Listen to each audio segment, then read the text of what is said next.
നമസ്കാരം. ഒരുമാതിരി ചാനലിലേക്ക് സ്വാഗതം. നമ്മുടെ PV അൻവർ ജയിൽ മോചിതനായിപ്പോൾ പുതിയൊരു വാർത്ത, അതായത് PV അൻവർ UDFിലേക്ക് പോവുകയാണെന്നുള്ള ഒരു വാർത്ത കണ്ടു. സംഭവം അത്ര അത്ഭുതമുള്ള കാര്യമൊന്നുമല്ല. ഒരു UDF പാരമ്പര്യമുള്ള ആളാണ്, അങ്ങോട്ട് പോകാമെന്ന് നമ്മളൊക്കെ വിചാരിച്ചു തന്നെയാണ്. പക്ഷേ ഇത് UDFിൽ വലിയൊരു പ്രശ്നത്തിന് ഇടവരുത്തും. അതെന്താണെന്ന് വെച്ചാൽ, നിലമ്പൂർ സീറ്റ്, നിലമ്പൂരാണ് ഇപ്പോൾ അൻവറിൻ്റെ തട്ടകം. നിലമ്പൂർ സീറ്റ് നമ്മുടെ ആര്യാടൻ ഷൗക്കത്ത് കണ്ണിട്ട് നിൽക്കുന്ന സീറ്റാണ്. ഇപ്പോഴും നല്ല പ്രശ്നം വരിക. നിയമസഭാ ഇലക്ഷൻ വരുന്ന സമയത്ത് നിലമ്പൂർ സീറ്റിൻ്റെ കാര്യത്തിൽ എന്തെങ്കിലും ഒരു തീരുമാനം എടുക്കുമ്പോൾ അവിടെ പ്രശ്നം വരും. കാരണം നിലമ്പൂർ സീറ്റ് ആര്യാടൻ ഷൗക്കത്ത് കണ്ണിട്ട് നിൽക്കുന്ന സീറ്റാണ്. ഇപ്പോഴൊന്നുമല്ല, ആദ്യകാലം മുതലേ ആര്യാടനുള്ള കാലത്ത് തന്നെ ഷൗക്കത്തിന് ആ സീറ്റ് കൊടുക്കാൻ വേണ്ടിയിട്ട് കേന്ദ്രത്തിലൊക്കെ പോയി ഒരുപാട് കരച്ചിലൊക്കെ നടത്തിയതാണ്. അങ്ങനെ ഒരിക്കൽ അവിടെ മത്സരിച്ചും തോന്നുന്നുണ്ടല്ലോ, മത്സരിച്ച് പരാജയപ്പെട്ടാന്ന് തോന്നുന്നുണ്ട്. ഇപ്പോൾ അത് ഒരു വെല്ലുവിളിയായി നിൽക്കുകയാണ് ആര്യാടൻ ഷൗക്കത്തിനെ സംബന്ധിച്ച്. കാരണം അവിടെ KPCC പ്രസിഡൻറ്റ് ജോയ് എന്ന് പറയുന്ന ഒരു പുതിയ ഉദയം അവിടെ വന്നു. ജോയ് മലപ്പുറം രാഷ്ട്രീയത്തിൽ പണ്ടുള്ള ആളല്ല, അവിടെ ജോയ് ഉയർന്നു വന്നു. അങ്ങനെ കോൺഗ്രസിൻ്റെ ഉള്ളിൽ നിന്ന് തന്നെ ആര്യാടൻ ഷൗക്കത്തിന് ആ സീറ്റ് വെല്ലുവിളിയാണ്. പക്ഷേ ആര്യാടൻ ഷൗക്കത്തിൻ്റെ ആളുകളും അവിടെ റെഡിയായി നിൽക്കാൻ മത്സരിക്കണം എന്നുള്ള, അടുത്ത പ്രാവശ്യം നിലമ്പൂർ എന്തായാലും ആര്യാടൻ ഷൗക്കത്തിന് വേണം എന്നുള്ള നിലക്കാണ് അവർ നിൽക്കുന്നത്. UDFിൻ്റെ ഉള്ളിൽ തന്നെ ആ സീറ്റ് കൊടുക്കുന്ന കാര്യത്തിൽ ബുദ്ധിമുട്ട് ഇപ്പോൾ നിലവിൽ തന്നെ. ഇനി അൻവർ കൂടി UDFിലേക്ക് വരുമ്പോൾ അവിടെ വിഷയം വലിയൊരു പ്രശ്നമായി മാറും. ആ സീറ്റ് അവിടെ നിയമസഭാ ഇലക്ഷൻ വരുന്ന സമയത്ത് ആ സീറ്റ് അൻവറിന് കൊടുക്കേണ്ടി വരും. അൻവറിന് ആ സീറ്റ് കൊടുക്കേണ്ടി വരും എന്ന് പറയാൻ കാരണം, അതൊരു വികാരപരമായ ഒരു മുന്നേറ്റമാണ് അൻവർ അവിടെ നടത്തുന്നത്. അൻവർ അവിടെ ഒരു ഗ്ലാമർ താരമായി ഉയർന്നു വരിക അനുദിനം. അപ്പം നിലമ്പൂർ സീറ്റിനെ കുറിച്ച് പിന്നെ അവിടെ ഒരു ചർച്ചയില്ലാത്ത അവസ്ഥയിലോട്ട് പോകുക, അൻവറിന് അത് കൊടുത്തോളണം എന്നുള്ള കാര്യത്തിൽ. പക്ഷേ ആര്യാടൻ ഷൗക്കത്ത് ആ സീറ്റ് മനസ്സിൽ വെച്ച് നടക്കുവാണ്. ആ സമയത്ത് ഭയങ്കര ഇഷ്യൂ വരും. ഇലക്ഷൻ വരുമ്പോൾ ചർച്ച മുറുകും, പല പ്രശ്നങ്ങളും വരും. ആര്യാടൻ ഷൗക്കത്തിന് വേറെ എവിടെയെങ്കിലും കൊടുത്ത് ഒരു ഷുവർ സീറ്റ് കൊടുക്കാമെന്നൊരു ചർച്ചയിലോട്ട് പോകാം, അല്ലെങ്കിൽ അൻവറിന് കൊടുക്കാമെന്ന ചർച്ചയിലോട്ട് പോകാം, ഒക്കെ പോവാം. എങ്ങനെ ആയാലും അൻവറിന് മറ്റൊരു സീറ്റ് കൊടുക്കുന്നത് ബുദ്ധിയല്ല. അൻവർ മറ്റൊരു സീറ്റിൽ വിജയിച്ച് കയറാൻ പ്രയാസമാണ്. ആര്യാടൻ ഷൗക്കത്തിന് ഒരു പക്ഷേ സാധിക്കും. അതായത് കേഡർ പാർട്ടികൾക്കൊക്കെ ഇപ്പോൾ ആരും സ്വന്തം സീറ്റിലല്ലല്ലോ മത്സരിക്കുന്നത്. ലീഗ് ആയാലും കോൺഗ്രസ് ആയാലും ഒക്കെ UDFിൻ്റെ കാര്യം പറയാം, LDFിൻ്റെ കാര്യം ഇപ്പോൾ എടുക്കുന്നില്ല. UDFിൻ്റെ കാര്യം പറയാമെന്നുണ്ടെങ്കിൽ ആരും സ്വന്തം സീറ്റിലല്ല മത്സരിക്കുന്നത്, അങ്ങോട്ടും ഇങ്ങോട്ടൊക്കെ മാറി മത്സരിക്കുന്നത്. വിജയിച്ച് പോവുകയും ചെയ്യും. UDFിൻ്റെ സീറ്റ് എന്നതാണ് അവിടെ പ്രസക്തി, ആര് മത്സരിക്കുന്നു എന്നതല്ല. അന്നേരക്കത് ആര്യാടന് പുറത്ത് എവിടെയെങ്കിലും സീറ്റ് കൊടുക്കുന്നതായിരിക്കും ബുദ്ധി. അൻവറിനെ നിലമ്പൂരിൽ തന്നെ മത്സരിപ്പിക്കുക എന്നതാവും നല്ലത്. ഇനി എന്ത് വരും എന്നറിയില്ല. ഏതായാലും അൻവറിൻ്റെ UDF പ്രവേശനം UDFിൻ്റെ ഉള്ളിൽ ഒരു വിഷയത്തിന് വഴിമരുന്നിട്ടൊക്കെയാണ്, ഇന്നല്ല നാളെ. അത് നമുക്ക് കാത്തു കാണാം. ഏതായാലും അൻവർ UDFിലോട്ട് എന്നത് ഒരു അത്ഭുതകരമായ കാര്യമല്ല. പക്ഷേ ഇപ്പോൾ അതിൻ്റെ ഉള്ളിലൊരു ട്വിസ്റ്റ് ഉണ്ട്. സത്യത്തിൽ ഈ അൻവർ ഈ ഒരു അറസ്റ്റോടു കൂടി ഒന്ന് പേടിച്ചിരിക്കണം, അത് യാതൊരു സംശയമില്ല. ഉള്ളിലൊരു പേടി അത് അൻവർ കാണിക്കുന്നില്ലെങ്കിലും ഉള്ളിലുണ്ട്. അത് രണ്ട് കാരണങ്ങളെ കൊണ്ടാണ് അൻവർ UDFിലോട്ട് പോകുന്നത്.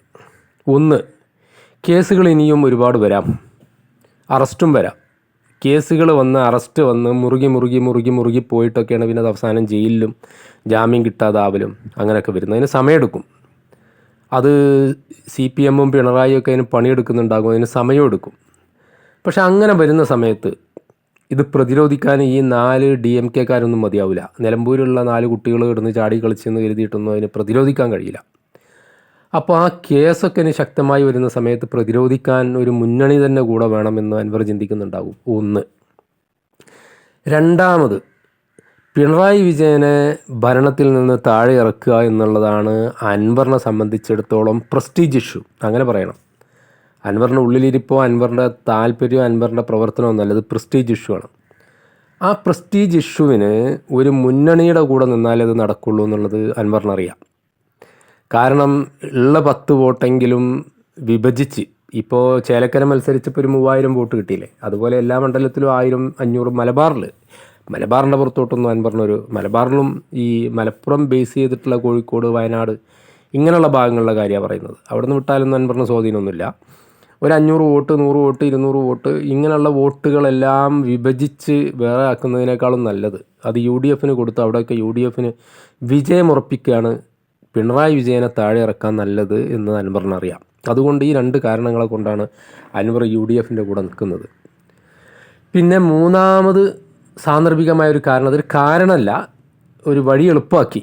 അതെന്താണെന്ന് വെച്ചാൽ അൻവർ ജയിലിൽ പോയ സമയത്ത് UDFൻ്റെ ഭാഗത്ത് നിന്ന് നല്ല സപ്പോർട്ട് കിട്ടി. ഒന്ന് PK കുഞ്ഞാലിക്കുട്ടി പരസ്യമായിട്ട് ക്യാമറയ്ക്ക് മുമ്പിൽ വന്നിട്ട് നിലപാട് വ്യക്തമാക്കി, ഒപ്പം നിന്ന് വളരെ സപ്പോർട്ട് കൊടുത്തു. PK കുഞ്ഞാലിക്കുട്ടി പെട്ടെന്നൊരു വിഷയം ഉണ്ടായാൽ വേഗം ഓടി വന്ന് അഭിപ്രായം പറയുന്ന കൂട്ടത്തിലെ ആളല്ല. ഇപ്പോഴൊന്ന് മാറി നിൽക്കും, മാറി നിന്ന് പിന്നെ ഇങ്ങനെ പൂ എന്നൊക്കെ പറഞ്ഞ് ഇങ്ങനെ മെല്ലെ ഇങ്ങനെ തുറന്നു വിടുള്ളൂ.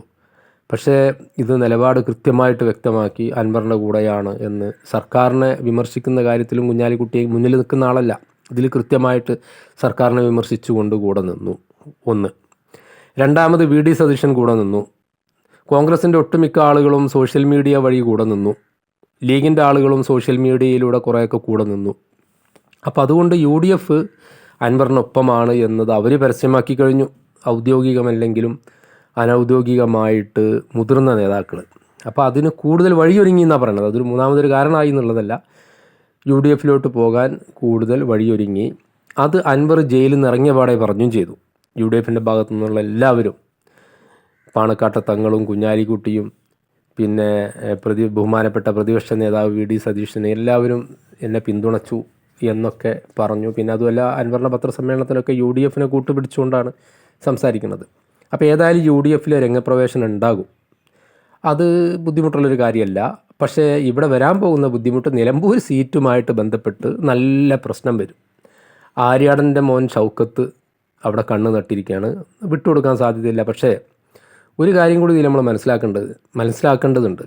കാരണം ഷൗക്കത്ത് അത്ര വലിയ നല്ലൊരു രാഷ്ട്രീയക്കാരനൊന്നും അല്ല.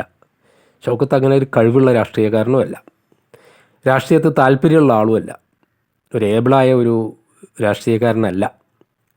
ഷൗക്കത്ത് ഒരു കലാകാരനാണ്. സിനിമാ രംഗത്തൊക്കെ എന്തോ പ്രൊഡ്യൂസറോ അങ്ങനെയൊക്കെ ആയിട്ട്, സംവിധായകനോ ഒക്കെ ആയിട്ട്, അതും വലിയ സംഭവമൊന്നുമല്ല. നിസ്സാരപരമായിട്ട്, അതായത് ഓരോരുത്തർക്കും ഓരോ ടേസ്റ്റ് ഉണ്ടാവുമല്ലോ, ആ അർത്ഥത്തിൽ ഒരു രാഷ്ട്രീയക്കാരനോ ഒരു രാഷ്ട്രീയ തൽപരനോ അല്ല ആര്യാടൻ ഷൗക്കത്ത് ഒരു കലാകാരനാണ്. പക്ഷേ കിട്ടിയ ചാൻസ് വിടാൻ പറ്റുമല്ലോ. UDFൽ പിന്നെ അങ്ങനെയാണല്ലോ. UDFൽ രാഷ്ട്രീയം എന്ന് പറഞ്ഞാൽ കുടുംബ സ്വത്ത് പോലെയാണ്. അത് UDFൻ്റെ പാരമ്പര്യം ഞാൻ പറയേണ്ട കാര്യമില്ല. അത് നമുക്കൊക്കെ അത് LDFലുണ്ട്, ചെറിയ തോതിൽ, എടുത്തു പറയത്തക്ക തോതിലില്ല. മക്കൾ ഒരാൾ രാഷ്ട്രീയത്തിൽ വരുമ്പോൾ അച്ഛൻ രാഷ്ട്രീയത്തിൽ ആ രാഷ്ട്രീയത്തിൽ ഉണ്ടായിരുന്നു എന്ന് കരുതി ഒരാൾക്ക് വരാൻ പാടില്ല എന്നില്ലല്ലോ. അങ്ങനെ വരുന്നതിന് തെറ്റല്ല. പക്ഷേ UDFനെ സംബന്ധിച്ചിടത്തോളം ഈ രാഷ്ട്രീയം എന്ന് പറയുന്നത് പാരമ്പര്യ സ്വത്താണ്. അതൊരുപാട് തെളിവുകൾ അതിനുണ്ട്, നമ്മളെ കൺമുമ്പിൽ നിറഞ്ഞു കിടക്കുക. അതിപ്പോൾ വിശദീകരിക്കേണ്ട കാര്യമില്ല. ആ അർത്ഥത്തിൽ കിട്ടിയതാണ് ആര്യാടൻ മുഹമ്മദിൻ്റെ മകൻ എന്ന നിലക്കാണ് ഷൗക്കത്തിന് ആ സ്ഥാനം വരുന്നത്. അല്ലാതെ സ്വന്തത്തിൽ ഷൗക്കത്ത് വേറൊരു കുടുംബത്തിലാണെങ്കിൽ, വേറെ ഒരാളുടെ മകനാണെങ്കിൽ ഒരിക്കലും അവിടെ ഈ ഷൗക്കത്തും അതിനും വരില്ല കേട്ടോ. ഷൗക്കത്തിനും അതിൽ ഇത് വലിയ താല്പര്യമൊന്നുമില്ല. അപ്പം അങ്ങനെ സാന്ദർഭികമായി വന്ന് വെറുതെ കിട്ടിയ ഒരു ചാൻസാണത്, കളയണ്ടെന്ന് കരുതിയിട്ടാണ് ഷൗക്കത്ത് നിൽക്കുന്നത്. ഷൗക്കത്ത് അതിനു വേണ്ടി പിടിമുറുക്കും. അതിൻ്റെ ഉള്ളിൽ ഷൗക്കത്തിൻ്റെ ആളുകളുണ്ട്, ഷൗക്കത്തിന് ആളുകളൊന്നുമില്ല, പക്ഷേ ആര്യാടൻ്റെ ആളുകളുണ്ട്, ഒക്കെ ഉണ്ട്. ആര്യാടൻ്റെ ആളുകൾ ഷൗക്കത്തിൻ്റെ ഒപ്പം നിൽക്കുന്നത് എന്തിനാണെന്ന് വെച്ചാൽ ആ പ്ലാറ്റ്ഫോം നഷ്ടപ്പെടുത്തരുത്. ബാപ്പാൻ്റെ കൂടെയുള്ള ആളുകൾ ആ പ്ലാറ്റ്ഫോം നഷ്ടപ്പെടുത്താതെ നിന്നാൽ അവർക്കും അതിലാളായി അങ്ങ് പോകാമെന്നുള്ള നിലക്കാണ് അവർ ഷൗക്കത്തിൻ്റെ കൂടെ നിൽക്കുന്നത്. അപ്പോൾ എന്തായാലും അത് വിഷയം വരും. അതിനിപ്പോൾ എങ്ങനെ വരുന്നു നമുക്ക് പ്രവചിക്കാനൊന്നും കഴിയില്ല. ഇലക്ഷനാണ് സമയത്ത് നമുക്ക് കാണാം. പിന്നെ ഞാൻ പറഞ്ഞല്ലോ UDFൻ്റെ കാര്യം എന്ന് പറഞ്ഞാൽ, അത് UDFനെ സംബന്ധിച്ചിടത്തോളം അതൊരു തറവാട്ട് സ്വത്താണ് രാഷ്ട്രീയം എന്ന് ഞാൻ പറഞ്ഞല്ലോ. അത് അങ്ങനെ തന്നെയാണ്. ഇപ്പോൾ ഷൗക്കത്ത് വന്നതിൽ, സത്യത്തിൽ പറഞ്ഞ ഷൗക്കത്ത് രാഷ്ട്രീയത്തിൽ വന്നതിൽ എൻ്റെ ഒരു ലോജിക്ക് അനുസരിച്ച് വരാൻ പാടില്ലായിരുന്നു. കാരണം ഷൗക്കത്തിൻ്റെ താല്പര്യം വേറെയാണ്. ഒരാൾക്ക് എന്താണോ താല്പര്യം, എന്താണോ പാഷൻ, അവരതിൽ പോകണം. അതിൽ പോയി അവർ പ്രവർത്തിച്ചാൽ അതിൽ ആശാനാകാൻ പറ്റും. ആ നിലയ്ക്ക് പോവുക വേണ്ടത്. പക്ഷേ അതൊക്കെ വിട്ട് ഇങ്ങോട്ട് വരുമ്പോൾ ഇവിടെയൊന്നും ആകാൻ പറ്റില്ല. എന്നാൽ ഒരു MLA ആയ ഒരുപാട് ആനുകൂല്യങ്ങളുണ്ടല്ലോ, ജീവിച്ചു പോകാൻ ഒരു ബുദ്ധിമുട്ടുമില്ല. ശമ്പളം അത്യാവശ്യമുണ്ട്, പെൻഷനുണ്ട്, പിന്നെ യാത്രാബത്തുണ്ട്, അതുണ്ട്, ഇതുണ്ട്, ചികിത്സ ഉണ്ട്, എല്ലാ ആനുകൂല്യങ്ങളും ഉണ്ട്. ചുളിവിൽ സുഖമായിട്ട് അങ്ങ് കഴിഞ്ഞു പോകാം, വല്ലാതെ പണിയെടുക്കാതെ ജീവിച്ചു പോവാം. ആ ഒരു സുഖം കണ്ടപ്പോൾ ഇവരൊക്കെ വരുന്നത്. അല്ലാതെ രാഷ്ട്രീയ താല്പര്യം കൊണ്ടല്ല. പക്ഷെ താല്പര്യമുള്ള രംഗത്ത് അവർ പോകുകയെന്നുണ്ടെങ്കിൽ ഒരു പുതിയൊരു പ്രതിഭ അവിടെ വരും. അങ്ങനെയാണ് ചിന്തിക്കേണ്ടത്. പക്ഷെ ആരും അങ്ങനെ ചിന്തിക്കണില്ല. ഇപ്പം നിങ്ങൾ നോക്കുകയാണെങ്കിൽ കേരള രാഷ്ട്രീയത്തിൽ UDF എന്ന് പറയുമ്പോൾ തീർച്ചയായിട്ടും ഞാൻ പറഞ്ഞല്ലോ, അത് UDFകാർക്ക് ഈ രാഷ്ട്രീയം എന്ന് പറഞ്ഞാൽ അത് പാരമ്പര്യ സ്വത്താന്ന് ഞാൻ പറഞ്ഞല്ലോ. ഞാൻ അതിൻ്റെ ചില കാര്യങ്ങൾ പറയാം. അപ്പോൾ നോക്കുക, നിങ്ങൾ കേരള രാഷ്ട്രീയത്തിൽ മക്കൾ രാഷ്ട്രീയം MK മുനീർ CHൻ്റെ മോനാണ്. MK മുനീർ CHൻ്റെ മോനാണ്. PK ബഷീർ സീദിയാജിൻ്റെ മോനാണ്. ഖാദർ കുട്ടി നെഹാൻ്റെ മോനാണ് അബ്ദുൾ റബ്ബ്. കരുണാകരൻ്റെ മോനാണ് K മുരളീധരൻ, പത്മജ. അതുപോലെ മാണിൻ്റെ മോനാണ് ജോസ് K മാണി. അതുപോലെ ബാലകൃഷ്ണ പിള്ളൻ്റെ മോനാണ് ഗണേഷ് കുമാർ. PJ ജോസഫിൻ്റെ മോനാണ് മോൻസ് ജോസഫ്. പിന്നെ അതുപോലെ ജേക്കബിൻ്റെ മോനാണ് അനൂപ് ജേക്കബ്. ഇവരൊക്കെ രാഷ്ട്രീയത്തിൽ കുടുംബസ്വത്തായിട്ട് കിട്ടിയത് അവർക്കൊക്കെ രാഷ്ട്രീയം. ഇടതുപക്ഷത്തിലുണ്ട് കേട്ടോ, ഇടതുപക്ഷത്തിലില്ല എന്ന് പറയണില്ല, പക്ഷേ അപൂർവമായിട്ട് ഇടതുപക്ഷത്തിലുണ്ട്. ബേബി ജോണിൻ്റെ മോനാണ് ഷിബു ബേബി ജോണ്. ദിവാകരൻ്റെ മോനാണ് ബാബു ദിവാകരൻ. അങ്ങനെ ഒരു 2-3 അതിലുണ്ട്, ഇല്ല എന്ന് പറയല്ല. അവർക്കും ഒരു കിട്ടിയ വഴി അങ്ങനെയൊക്കെയാണെങ്കിലും UDFകാർ കൊടുക്കുന്ന പോലെ കുടുംബസ്വത്തായിട്ട് ഇത് രാഷ്ട്രീയം കയ്യിൽ വെക്കുന്നൊരു സ്വഭാവം ഇടതുപക്ഷത്തിലില്ല. അത് UDFിലുള്ളത്. ഇപ്പം നിങ്ങൾ ആലോചിച്ച് നോക്കുകയാണെങ്കിൽ ഞാൻ ഒരുപാട് പേരുകൾ ഇപ്പോൾ ഇവിടെ പറഞ്ഞു, കുറേ പേരുകൾ പറഞ്ഞു. എൻ്റെ ഓർമ്മയിലുള്ളത് പറഞ്ഞതാണ്. MK മുനീർ ആകട്ടെ, PK ബഷീർ ആകട്ടെ, അബ്ദുൾ റബ്ബ് ആകട്ടെ, K മുരളീധരൻ ആകട്ടെ, ജോസ് K മാണി ആവട്ടെ, ഗണേഷ് കുമാർ ആവട്ടെ, മോൻസ് ജോസഫ് ആവട്ടെ, പത്മജയാവട്ടെ, അതുപോലെ ജേക്കബിൻ്റെ മകൻ അനൂപ് ആവട്ടെ, ഇതിലൊന്നും രാഷ്ട്രീയപരമായിട്ട് കഴിവുള്ള ഒരു വ്യക്തിയുമില്ല. ഇപ്പോൾ ഈ പറഞ്ഞ ലിസ്റ്റിൽ 2 പേര് ഇപ്പോൾ ഇടതുപക്ഷത്താണ്. ഗണേഷ് കുമാർ ഇടതുപക്ഷത്താണ്. അതുപോലെ പിന്നെ നമ്മുടെ K മാണിയുടെ മകൻ ജോസ് K മാണി ഇടതുപക്ഷത്താണ്. പക്ഷെ അവർ ഇടതുപക്ഷത്താണെങ്കിലും അവർക്ക് തറവാട് വഴി, കുടുംബം വഴി അവർക്ക് രാഷ്ട്രീയം കിട്ടിയത് ഈ UDF എന്ന് കിട്ടിയതാണ്. അതാണ് ഞാൻ UDFിൽ അത് എണ്ണാൻ കാരണം. UDFിൻ്റെ ലിസ്റ്റിൽ അവർ പറയാൻ കാരണം അവർക്ക് അർഹിക്കാതെ കിട്ടിയതാണ് ഈ സ്ഥാനങ്ങളൊക്കെ. പക്ഷേ അവർക്ക് കിട്ടിയത് UDFിൻ്റെ പാരമ്പര്യം വഴിയാണ് എന്ന് നിലക്കാൻ ഞാൻ ഈ ലിസ്റ്റ് പറഞ്ഞത്. ഇപ്പം നിങ്ങൾ നോക്കുകയാണെങ്കിൽ ഇതിലുള്ള ഓരോ ആളുകളെടുത്ത് പരിശോധിച്ചാലും നമുക്കറിയാം. MK മുനീർ രാഷ്ട്രീയപരമായിട്ട് വലിയ കഴിവുള്ള ആളല്ല. ഇനിയിപ്പോൾ മുസ്ലിം ലീഗുകാർ എൻ്റെ വീഡിയോ ഒക്കെ ഉണ്ടെങ്കിൽ തന്നെ അവർ സ്വയം ചിന്തിക്കണം. MK മുനീർ അങ്ങനെ വലിയൊരു നേതാവൊന്നുമല്ല, ഒരു രാഷ്ട്രീയ പാരമ്പര്യമില്ല. അദ്ദേഹം രാഷ്ട്രീയപരമായിട്ട് എന്തെങ്കിലും ഒരു വിഷയം ട്വിസ്റ്റ് ചെയ്തതായിട്ട്, ഏതെങ്കിലും ഒരു ജനകീയ വിഷയം ഉന്നയിച്ച് പ്രക്ഷോഭം നയിച്ചതായിട്ട്, അല്ലെങ്കിൽ നിയമസഭയിൽ എന്തെങ്കിലും ഒരു ജനകീയ വിഷയത്തിൻ്റെ പേരിൽ പോരാടിയതായിട്ട് നമുക്ക് കാണാൻ കഴിയില്ല. MK മുനീർ ഒരു കലാകാരനാണ്. MK മുനീർ പിന്നെ ഒരു മാപ്പിളപ്പാട്ടുകാരനാണ്.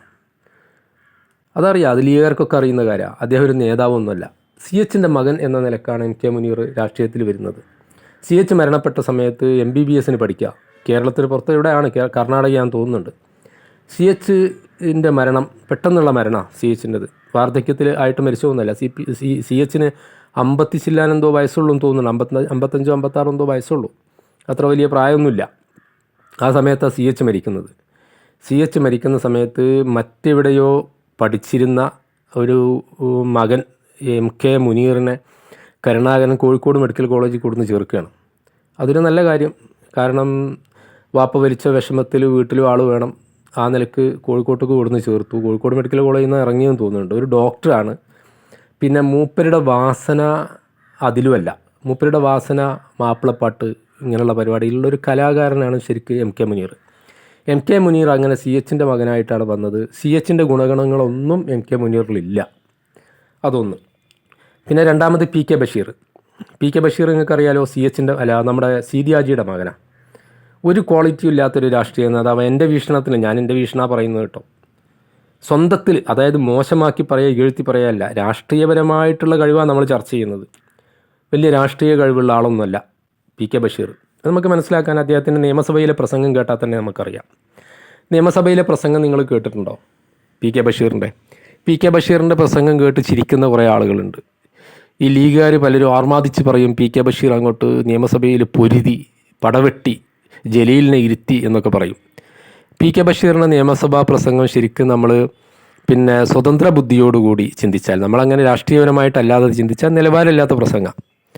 PK ബഷീർ ഒരു കവലയിൽ പ്രസംഗിക്കേണ്ട പ്രസംഗമാണ് ശരിക്കും നിയമസഭയിൽ പ്രസംഗിക്കുക.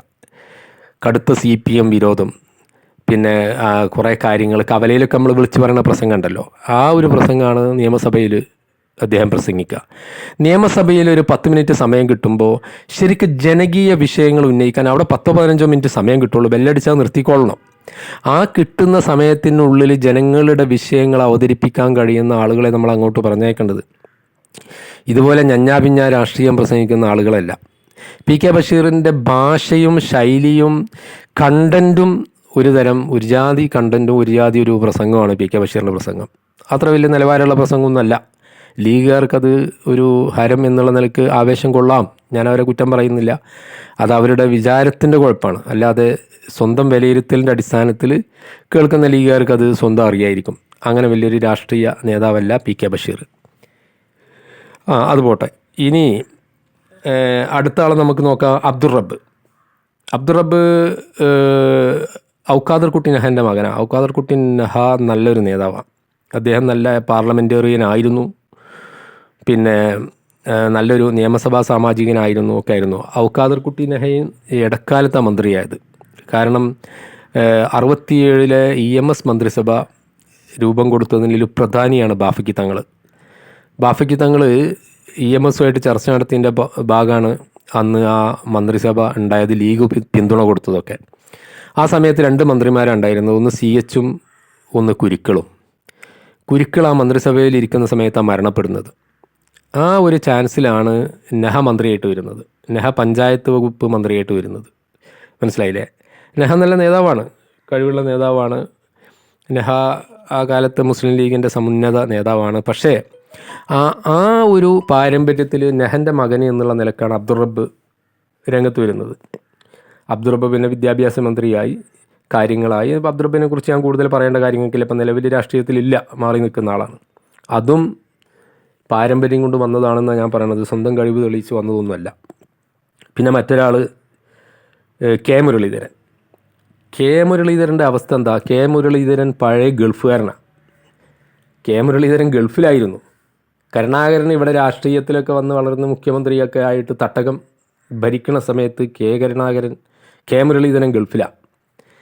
കെ മുരളീധരനെ ഗൾഫിൽ നിന്ന് കൊടുന്ന് ഇവിടെ സേവാദളിൽ ചേർക്കുക ചെയ്യണത്. സേവാദളിൻ്റെ ചാർജ് കൊടുത്ത് സേവാദളിൽ ചേർത്തു. അവിടെ നിന്നാണ് കെ മുരളീധരൻ രാഷ്ട്രീയത്തിൽ വരുന്നത്.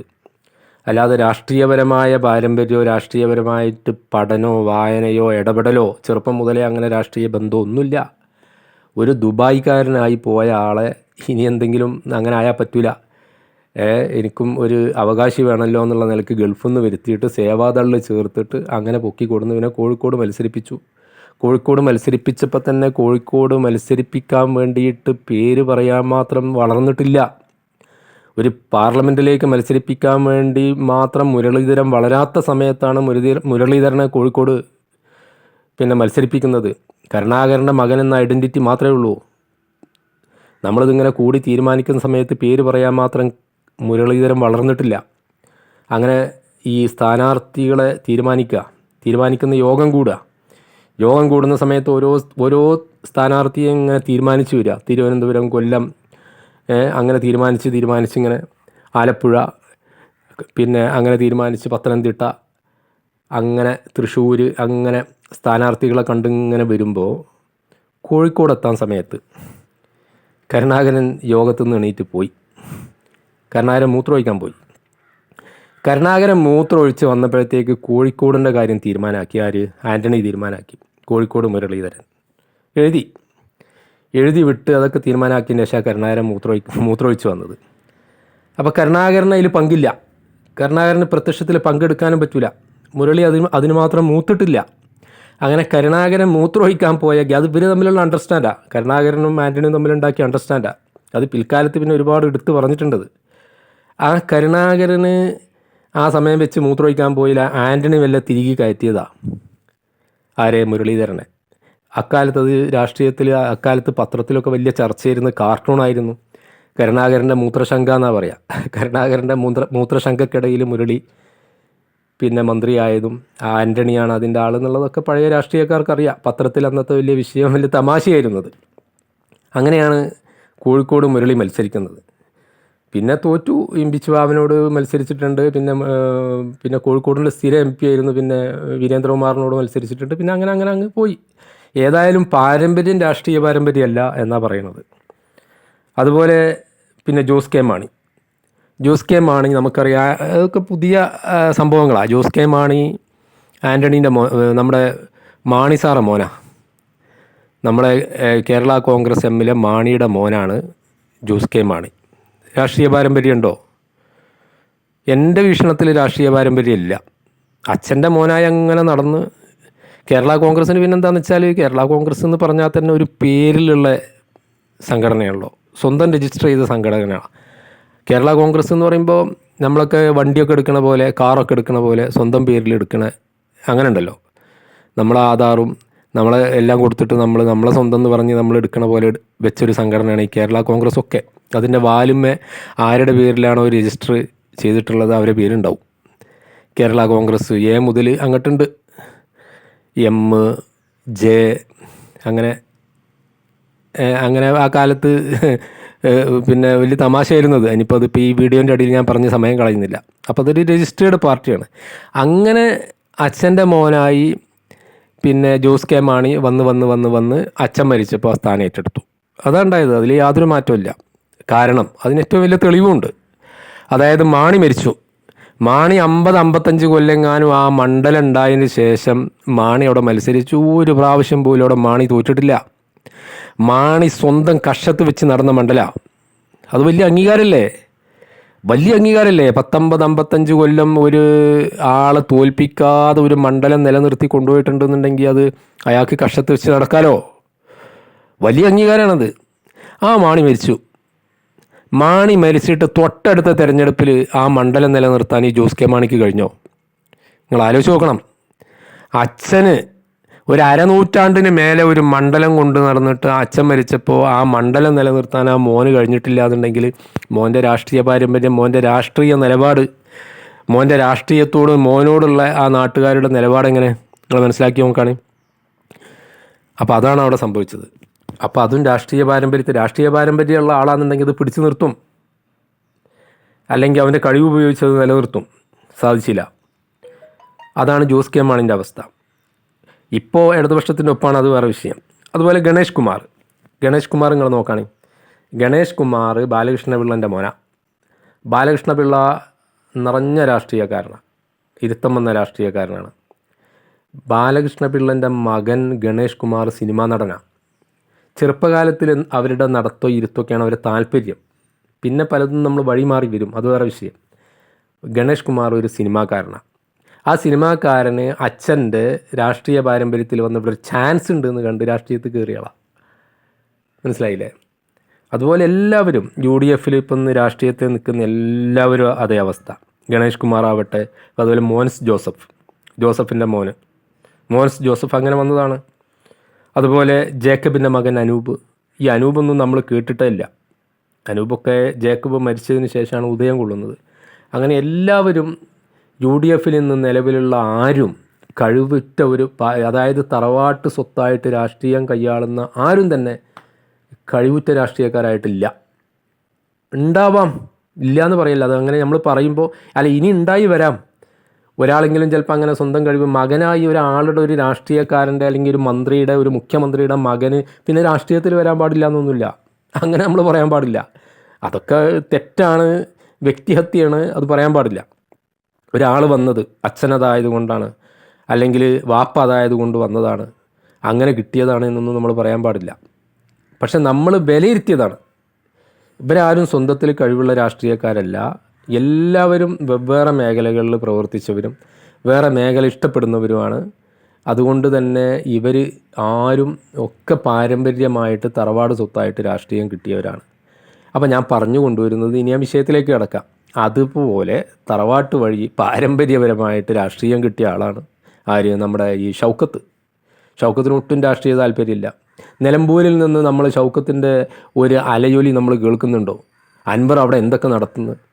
നമ്മളെന്തെങ്കിലും ഒരു സൗണ്ട്, ഒരു അനക്കം, നമ്മൾ ജീവനുണ്ട് എന്ന് നോക്കൽ എങ്ങനെയാണ്? ഒരു അനക്കമാണ് അല്ലേ? ജീവനുണ്ടോ എന്ന് നോക്കൽ. പൾസ് നോക്കും, കയ്യും കാലും ഇളക്കി നോക്കും, തട്ടി നോക്കും ഒക്കെ. ഒന്ന് ജീവനുണ്ടോ നോക്കൽ അങ്ങനെയല്ല, അതുപോലെ ഒരു അനക്കം ആണ് നമുക്ക് ജീവൻ്റെ തെളിവ്. അതുപോലെ എന്തെങ്കിലും ഒരു അനക്കം ഷൗക്കത്തിൻ്റെ കേൾക്കുന്നുണ്ടോ? ഇല്ല. പക്ഷേ ആ ഷൗക്കത്തിന് എന്തുണ്ട്? എനിക്കിവിടെ മത്സരിക്കണം, എനിക്കിവിടെ നിൽക്കണം. കാരണം എന്താണ്? എൻ്റെ വാപ്പ ഇവിടെ നിന്നിരുന്നു. ആ വികാരം മനസ്സിലായില്ലേ? ഇത് രാഷ്ട്രീയത്തിന് അപജയമാണ് എന്ന് ഞാൻ ഈ അവസരം കൂടി നിങ്ങളോട് പറയാൻ ആഗ്രഹിക്കുകയാണ്. പക്ഷെ അതൊന്നും പറയാനല്ല, നമ്മുടെ അപജയമൊന്നും പറഞ്ഞിട്ടൊന്നും വലിയ കാര്യമൊന്നുമില്ല. അവിടെ ഏതായാലും ഞാൻ പറഞ്ഞു കൊണ്ടുവരാം. എൻ്റെ വീഡിയോ നീട്ടി കൊണ്ടുപോകുന്നില്ല. എൻ്റെ വീഡിയോ ഒരുപാട് നീണ്ടു പോകുന്നുണ്ട്, നിങ്ങൾക്ക് ബുദ്ധിമുട്ട് അനുഭവപ്പെടുന്നുണ്ടാകും. സോറി, ഇങ്ങനെ പറഞ്ഞാലേ എനിക്ക് പറയാൻ കഴിയുള്ളൂ. ഞാനങ്ങനെ വാക്ചാലിതയുള്ള ആളൊന്നുമല്ല.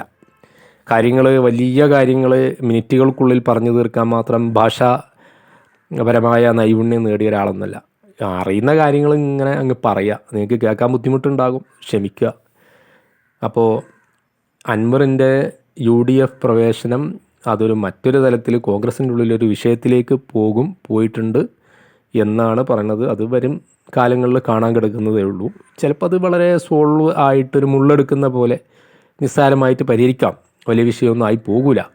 ചിലപ്പം അത് ഒരു ഇഷ്യൂ ആവാൻ സാധ്യതയുണ്ട്. ഇഷ്യൂ ആവുകയാണെങ്കിൽ ഈ മലപ്പുറം ജില്ല, മലബാറിൻ്റെ ഈ മേഖലകളിൽ വരുള്ളൂ കേട്ടോ. കേരള രാഷ്ട്രീയത്തിലൊന്നും വരില്ല. ഇപ്പോൾ ശരിക്കും പറഞ്ഞാൽ പിന്നെ ഈ ആര്യാടൻ ഷൗക്കത്തിന് സീറ്റ് കൊടുത്തില്ല എന്ന് കരുതിയിട്ട് അത് കേരളത്തിലൊന്നായിട്ട് അവിടെ ഒരു ഒരു ഒരു പിന്നെ വികാരം അങ്ങനെ ഉണ്ടല്ലോ, ഒരു എതിർതരംഗം കോൺഗ്രസ്സിന്, അതിനൊന്നും ഉള്ള ഒരു ഇതൊന്നുമില്ല. നിലമ്പൂരിലൊരു ആര്യാടൻ്റെ കുടുംബത്തിലെയും കുറച്ച് പഴയ ആര്യാടൻ്റെ ആൾക്കാരുടെയും വോട്ട് പോകുന്നുള്ളതേ ഉള്ളൂ. അത്ര വലിയൊരു രാഷ്ട്രീയ ഇഷ്യൂ ആയി പറയല്ല. ഞാൻ എൻ്റെ മുന്നിൽ കാണുന്നൊരു വിഷയം നിങ്ങളുടെ മുമ്പിൽ അവതരിപ്പിച്ചു എന്നുള്ളൂ. പിന്നെ വീഡിയോ നീണ്ടുപോയെങ്കിൽ ക്ഷമ ചോദിക്കുന്നു. എല്ലാവർക്കും നന്ദി, നമസ്കാരം.